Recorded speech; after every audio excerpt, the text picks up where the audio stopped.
ओम नमो भगवते वासुदेवाय नमः। हरे कृष्णा, हर हर महादेव। प्रिय भक्तजनों, आज हम इस वीडियो में एकादशी माता की कथा सुनेंगे। तो आप सभी भक्तजन बड़ी ही श्रद्धा, ध्यान पूर्वक और प्रसन्न चित्त मन से एकादशी माता की कथा को सुनिए। तो सभी प्रेम से बोलिए, एकादशी माता की जय। श्री लक्ष्मी नारायण भगवान की जय। एक बार एक राज्य में एक राजा रहता था। राजा बहुत ही बुद्धिमान और बलशाली था। राजा सदा ही अपनी प्रजा का बहुत अच्छे से ध्यान रखता था। प्रजा भी राजा को बहुत पसंद करती थी। राजा की 2 बेटियां थी। राजा अपनी दोनों बेटियों से बहुत प्रेम करता था। राजा की छोटी बेटी देखने में बहुत सुंदर और आकर्षित थी, और वहीं पर राजा की बड़ी बेटी छोटी बेटी के मुकाबले थोड़ी कम सुंदर थी। राजा की छोटी बेटी माता की पूजा किया करती थी, और सभी लोग राजा की छोटी बेटी से बहुत प्रेम करते थे और बहुत प्रशंसा किया करते थे। राजा भी अपनी छोटी बेटी को बड़ी बेटी से अधिक प्रेम करता था, जिसके कारण राजा की बड़ी बेटी को अपनी छोटी बहन से बहुत नफरत होने लगी थी। राजा की दोनों बेटियां जब बड़ी हो गईं, तब एक पड़ोस के राज्य में रहने वाले राजकुमार राजा की बड़ी बेटी के लिए रिश्ता लेकर आया। लेकिन जैसे ही उस राजकुमार की नजरें राजा की छोटी बेटी पर पड़ी, तो वह राजकुमार राजा की छोटी बेटी पर आकर्षित हो गया और छोटी बेटी से पहली नजर में प्रेम करने लगा। और उस राजकुमार ने राजा की बड़ी बेटी के साथ विवाह करने से मना कर दिया, और उसने राजा से कहा कि मैं आपकी छोटी बेटी से विवाह करना चाहता हूँ। और यह सब देखकर राजा की बड़ी बेटी अपनी छोटी बहन से बहुत क्रोधित हो गई, और राजा की बड़ी बेटी ने अपनी छोटी बहन को अपना सबसे बड़ा दुश्मन मान लिया। तब राजा की बड़ी बेटी ने अपनी छोटी बहन से बदला लेने का निर्णय किया, और राजा की बड़ी बेटी ने अपनी छोटी बहन को जान से मारने का उपाय सोचा। और उसने अपनी छोटी बहन को मारने के लिए सबसे पहले एक लड्डू में जहर मिलाकर अपनी छोटी बहन को दिया और उसको लड्डू खाने के लिए कहा। लेकिन लड्डू खाने के बाद भी छोटी बहन को कुछ भी नहीं हुआ। लेकिन फिर भी बड़ी बहन ने हार नहीं मानी, और जब उसकी छोटी बहन रात में कमरे में सो रही थी, तब उसने एक मटके में सांप रखकर उसके कमरे में छोड़ दिया। लेकिन सांप भी छोटी बहन का कुछ नहीं कर पाया। जिसके बाद बड़ी बहन ने छोटी बहन से कहा कि चलो हम लोग कुएं में से पानी भरकर लाते हैं। और वह अपनी छोटी बहन को पानी भरने के बहाने कुएं के पास ले गई, और उसने अपनी छोटी बहन को कुएं में धक्का दे दिया। लेकिन छोटी बहन को तब भी कुछ नहीं हुआ, क्योंकि हर बार ग्यारस माता उसकी रक्षा कर रही थी। और उधर बड़ी बहन अपने सारे प्रयास के बाद भी असफल हो रही थी, जिससे वो बहुत क्रोधित हो गई। और फिर उसने अपनी छोटी बहन के पास जाकर उससे प्रश्न किया कि मेरी छोटी बहन, क्या तुमको पता है कि भगवान ने सबकी मृत्यु एक निश्चित समय पर लिखी हुई है, और कैसे तुम्हारी या मेरी मृत्यु होगी, क्या यह तुम जानती हो? तब छोटी बहन ने अपनी बड़ी बहन को बताया कि हाँ दीदी, मैं जानती हूँ मेरी मृत्यु कैसे होगी। और छोटी बहन से यह सब बातें सुनकर बड़ी बहन मन ही मन बहुत प्रसन्न होने लगी, और उसने अपनी छोटी बहन से कहा कि तो तुम मुझे अपनी मृत्यु का राज बताओ। तब छोटी बहन ने अपनी बड़ी बहन से कहा कि मेरी मृत्यु तो एक तोते में है, जो तोते के गले में एक हार है, उससे मेरी मृत्यु होगी। जब कोई भी व्यक्ति तोते को मारकर उस हार को अपने गले में पहने, तो मैं मूर्छित हो जाऊंगी, और जैसे ही उस हार को अपने गले से उतारे तो मैं वापस से जीवित हो जाऊंगी। और फिर अपनी छोटी बहन की मृत्यु का राज जानकर बड़ी बहन बहुत खुश हुई और उसने अपनी छोटी बहन को मारने के लिए उसके पालतू तोते को ढूंढना शुरू कर दिया। और छोटी बहन को इस बात का आभास हो गया था कि कोई उसकी जान लेना चाहता है, जिसके लिए वह अपने पिताजी के पास गई और उसने अपने पिताजी से कहा कि पिताजी, मेरी मृत्यु के बाद आप मुझे मत जलाइएगा, आप मुझे अपनी पुरानी वाली हवेली में एक पलंग में लेटाकर छोड़ दीजिएगा। तब अपनी छोटी लड़की की यह बातें सुनकर राजा बहुत आश्चर्यचकित हो गया और राजा ने अपनी छोटी बेटी से पूछा कि बेटी, तुम यह क्या कह रही हो? तब राजा की छोटी बेटी ने बताया कि पिताजी, समय किसी के लिए नहीं रुकता, क्या कब किसको हो जाए इसका किसी को कुछ नहीं पता। फिर राजा ने अपनी छोटी बेटी से कहा कि तुम ऐसी बातें क्यों करती हो? 2-3 दिन के बाद तो तुम्हारा विवाह है। लेकिन छोटी बेटी ने अपने पिताजी को ऐसा करने पर मजबूर कर दिया और उनसे वचन ले लिया और राजा ने भी अपनी छोटी बेटी की बात स्वीकार कर ली। और 2-3 दिनों के बाद जब शादी का समय आया तब राजकुमार बारात लेकर राजा के घर आया और राजकुमार और राजा की छोटी बेटी का विवाह शुरू हो गया। और जैसे ही राजा की छोटी बेटी राजकुमार के साथ फेरे लेने लगी तो उसकी बड़ी बहन अपनी छोटी बहन के कमरे में जाकर उसके तोते को पकड़ लेती है और उसको जान से मार देती है और तोते के गले में जो हार था उसको अपने गले में धारण कर लेती है। और जैसे ही बड़ी बहन उस हार को अपने गले में धारण करती है तो उधर छोटी बहन 3.5 ही फेरे ले पाती है और वहीं पर बेहोश होकर गिर जाती है। जिसके बाद राजा ने बड़े बड़े हकीमों को बुलाया और अपनी छोटी बेटी का इलाज करने के लिए कहा। और राजा की बात सुनकर जब वैद्य ने छोटी बेटी को देखा तो राजा को बताया कि आपकी छोटी बेटी ना तो जीवित है और ना मरी हुई, ऐसा मैं पहली बार देख रहा हूँ। तब राजा ने वैद्य और हकीम को यह बात बाहर बताने से मना कर दिया और उनको कहा कि अगर तुमने यह बात किसी को बाहर बताई तो हम तुमको फांसी दे देंगे।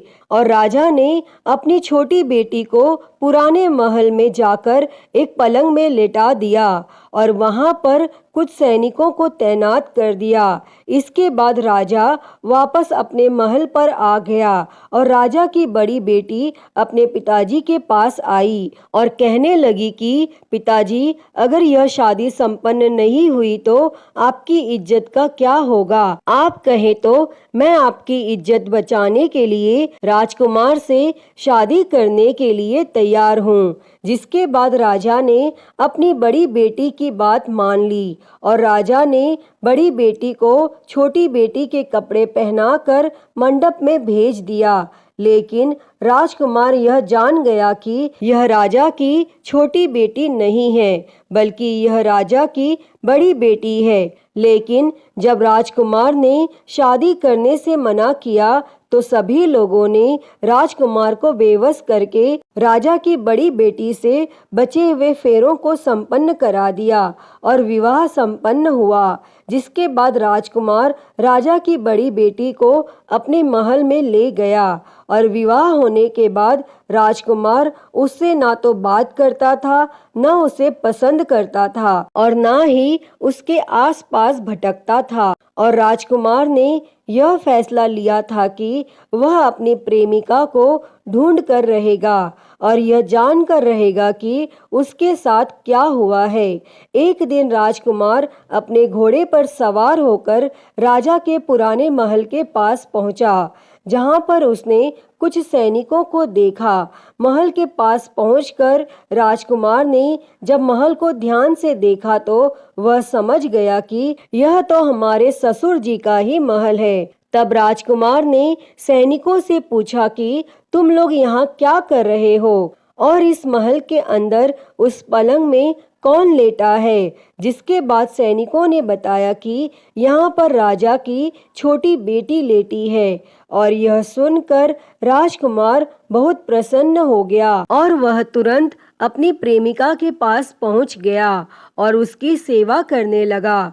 जैसे ही रात हुई तो राजा की छोटी बेटी उठकर खड़ी हो गई और राजकुमार यह देखकर बहुत खुश हो गया और उसने अपनी प्रेमिका से पूछा कि तुम यहाँ क्या कर रही हो, तुम मेरे साथ मेरे घर चलो। तब राजा की छोटी बेटी ने राजकुमार को सारी बातें बता दी कि मेरी जान एक तोते में बसती थी और मैंने यह बात सिर्फ अपनी बड़ी बहन को बताई थी और मुझे पता है कि उसने ही मुझे मारने का प्रयास किया है। उसके पास एक हार है जिसको वह सुबह पहन लेती है और रात को उतार देती है।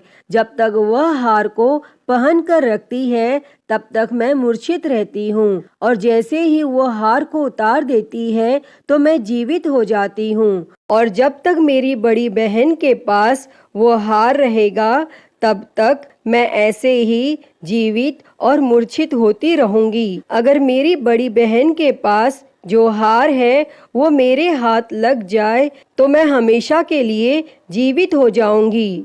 तब राजकुमार यह सब बातें सुनकर राजा की छोटी बेटी के पास रहने का निर्णय ले लेता है और उसने अपने बचे हुए सारे फेरे उस पलंग में लेटी हुई राजा की छोटी बेटी के साथ ले लिए और अपना विवाह पूर्ण कर लिया और वहीं पर वह रहने लगा। और देखते ही देखते कुछ समय में राजा की छोटी बेटी और राजकुमार की पत्नी गर्भवती हो गई और एक दिन राजकुमार को किसी काम से बाहर जाना पड़ा। तब छोटी बहन के पेट में बहुत तेज से दर्द होने लगा, जिसके बाद उसने माता का आह्वान किया। जिसके बाद वहां माता प्रकट हुई और उन्होंने अपने भक्त के दर्द को दूर किया और एक पुत्र की प्राप्ति करवाई। तब वहीं पर अचानक से राजकुमार भी आ गया। राजकुमार ने ग्यारस माता को देखा तो वह आश्चर्यचकित हो गया और उसने तुरंत ग्यारस माता को प्रणाम किया और ग्यारस माता ने राजकुमार से कहा, जब तुम्हारा पुत्र 5 वर्ष का हो जाए तो तुम आकर अपनी पत्नी का हार इसके गले में डाल देना।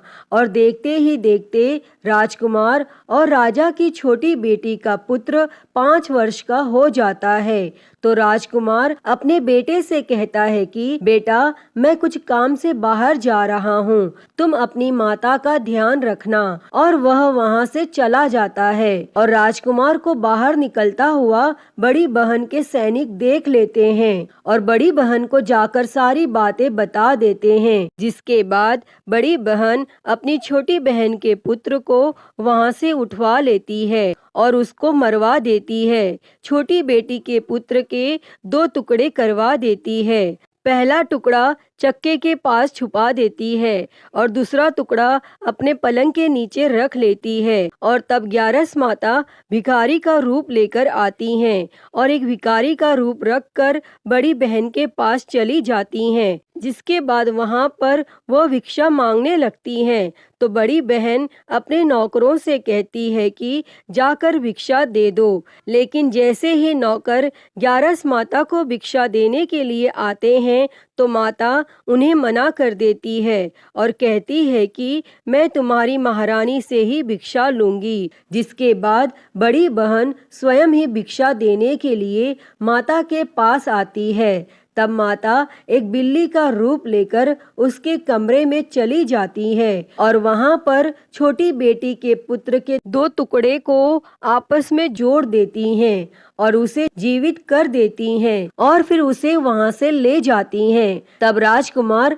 अपने बेटे को लेकर अपनी पत्नी के पास जाता है और उसे कहता है कि तुम इसका ध्यान रखना, अगर तुम इस बच्चे का अच्छे से ध्यान रखोगी तो मैं तुमसे बात करूंगा। और एक दिन राजकुमार अपने बेटे से कहता है कि तुम अपनी माता से उनके गले का हार मांग लो। तो अपने पिता की बात मानकर राजकुमार का बेटा अपनी माता जी के पास जाता है और कहता है कि माता, मुझे तुम्हारा हार चाहिए। और यह सुनकर पहले तो बड़ी बहन बहुत क्रोधित होती है, पर उसको यह याद आता है कि राजकुमार ने कहा था कि अगर मैं इस बच्चे का ध्यान अच्छे से रखूंगी तो वह मुझसे बात करेंगे, जिसके कारण वह हार उस बच्चे को दे देती है और वह तुरंत हार को ले जाकर अपने पिताजी को दे देता है।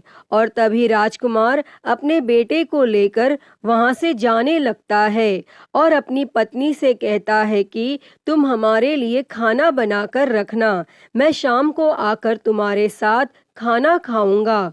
और वह अपने बेटे को लेकर वहां से चला जाता है और उसके बाद वह राजा के पास जाता है और उनको सारी बातें बता देता है। तब राजा अपनी बड़ी बेटी की यह करतूत सुनकर बहुत क्रोधित होते हैं और अपनी परवरिश पर ही दोष देने लगते हैं। राजकुमार को अपनी छोटी बेटी के साथ रहने के लिए आदेश दे देते हैं और इस प्रकार ग्यारस माता की कृपा से राजकुमार और राजा की छोटी बेटी सुखपूर्वक रहने लगते हैं। अतः हे ग्यारस माता, इस कथा को कहते, सुनते और हुंकारा भरते सब पर अपनी कृपा करना, सभी के जीवन से दुखों को दूर कर सभी के जीवन में सुख और समृद्धि देना। तो सभी प्रेम से बोलिए एकादशी माता की जय, श्री लक्ष्मी नारायण भगवान की जय, श्री उमापति महादेव की जय।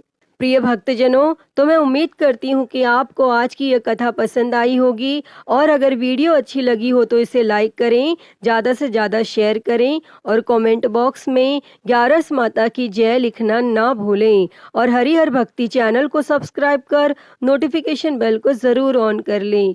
हर हर महादेव। धन्यवाद।